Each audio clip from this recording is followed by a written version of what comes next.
Plus près de nous, où la ville de Montréal admet avoir vécu une de ses pires expériences en termes de déneigement avec un sous-traitant. D'ailleurs, elle entend résilier le contrat très prochainement.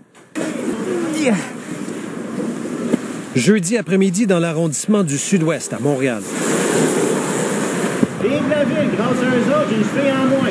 En cette semaine de la Saint-Valentin, les citoyens n'ont pas de fleurs à envoyer à la compagnie Pavage d'Amour. C'est plutôt le pot qu'elle vient de recevoir. On va recommander au conseil municipal d'annuler le contrat. Pavage d'Amour se voit donc indiquer la porte de sortie. Son contrat de 5 ans de 16 millions de dollars est annulé dans le Sud-Ouest. Sa première année aura été un échec.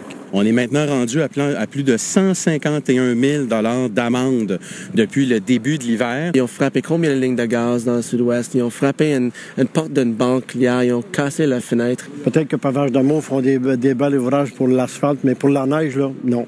Vous vous rappelez peut-être de ces images, un vélo démoli sur le trottoir de la rue Barré. Eh bien, c'est l'œuvre du conducteur d'une chenillette de la compagnie Pavage d'Amour.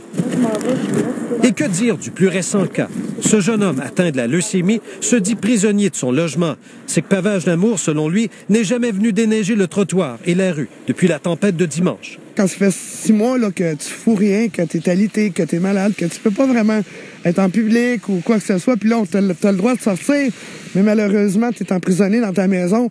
Pas de retour d'appel du patron de Pavage d'Amour. Sur le terrain, nous avons appris aux employés la résiliation du contrat. Ça fait quelque chose comme employé, vous dites quand même, vous avez les compétences pour travailler?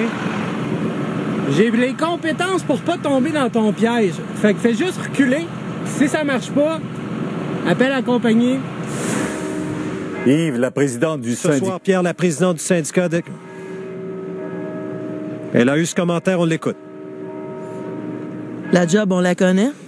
L'expertise, on l'a. Et on n'arrête pas de le dire au manqueur d'air. Puis en plus, dans son discours électoral, il avait parlé de la sous-traitance, pas qu'il l'enlèverait complètement, mais qu'il l'abaisserait. Et depuis qu'il est élu, c'est le contraire. Voilà, Pierre. Merci. Au revoir.